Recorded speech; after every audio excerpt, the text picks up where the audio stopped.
I hear a lot of owners who ask some version of the same question. Why does everything seem to come back to me? Now, not every task, not every project, and not every client, but always it's the difficult parts, the exceptions, the gray areas, the things that require judgment, that require a decision. Perhaps a client wants an exception, or there's a pricing issue that surfaces, or maybe you discover a quality concern in your own business. Whatever the case, the conversation ends up back on the owner's desk. Now, most people describe this as owner dependency. I know I have. But I think there's a more precise explanation. Today, I want to explore why owners often become overloaded, not because they're doing all the work, but because they're still the place where ambiguity comes to an end. In a lot of service businesses, work is happening throughout the organization, yet decisions continue to pile up. Why is that? Well, I suggest it's because contribution is distributed, but finality, the decision, isn't. People can participate in the work without carrying the authority to end the uncertainty around it. A decision does something unique. It's different from advice, discussion, analysis, and perspective. And you hear advisors, consultants, managers, all the tools, all the AI, they all generate options. I'd even go so far as to call them the options cycle. But a decision does something none of that cycle can do. A decision cuts off competing possibilities. It creates a stopping point. In fact, the word decide comes from a Latin root meaning to cut off. And that's exactly what a decision does. It closes options so work can move forward. Without that moment, work doesn't resolve, it circulates through the options cycle. This becomes especially important inside service businesses because service businesses are chock full of ambiguity. Think of the examples of client expectations. They're interpretive. Quality is partly subjective. A scope can expand quietly and no one notices. And deliverables are often customized. Let's not forget, done is not always obvious. Service businesses require many small acts of finality every single day. Someone has to decide that this is the priority, this is the standard, this is finished. And when those decisions aren't structurally assigned, they're going to drift upward, usually to the owner.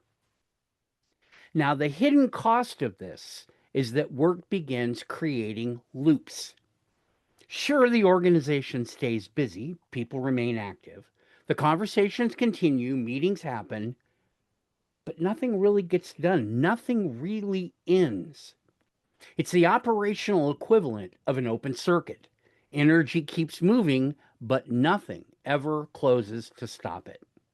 And I think this helps explain something we've all been seeing for years. We became very good at generating opinions, options, sharing information, and discussing possibilities.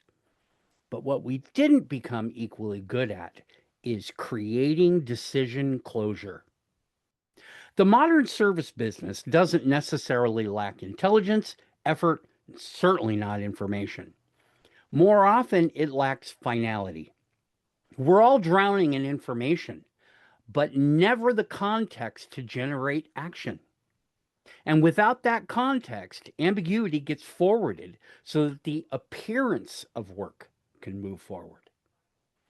And that completely reframes the owner bottleneck conversation because sometimes the owner does become the bottleneck. That actually happens. We know it does, absolutely. Because some owners struggle to delegate, to trust, and some owners insert themselves into situations that should belong to someone else. But a lot of the time, The owner becomes the only place in the business where unresolved decisions can safely end. In that case, the owner is not necessarily the bottleneck. The owner is often the remaining decision infrastructure. Think about that for a moment because that's a very different problem. In many service businesses, the owner is where unresolved ambiguity becomes final. They're the places where unclear standards become judgment. And if you really think about it, the owner's not where work goes to get done. The owner is where unresolved decisions go to end. And that creates a very different understanding of owner dependency. The business is not merely owner dependent, it becomes decision dependent on the owner. Most often, there are too few places inside the organization that have legitimate authority to create finality, what we call a decision. That means that ambiguity keeps circulating and percolating until it reaches the owner. Not because the owner wants control necessarily, and not because the owner enjoys that kind of involvement, because the business has not built enough places where uncertainty can reside and stay and end. Ideally, a business needs more legitimate stopping points to build enough decision structure so that the business no longer needs the owner to provide finality everywhere throughout the company. The owner is not always the bottleneck. The missing decision structure often is. And the solution to that reality is building enough decision structure to make sure that the business no longer needs the owner to provide finality everywhere. For the Entrepreneur's Strategic Briefing, I'm Randy Bridges. I'll see you back here next week.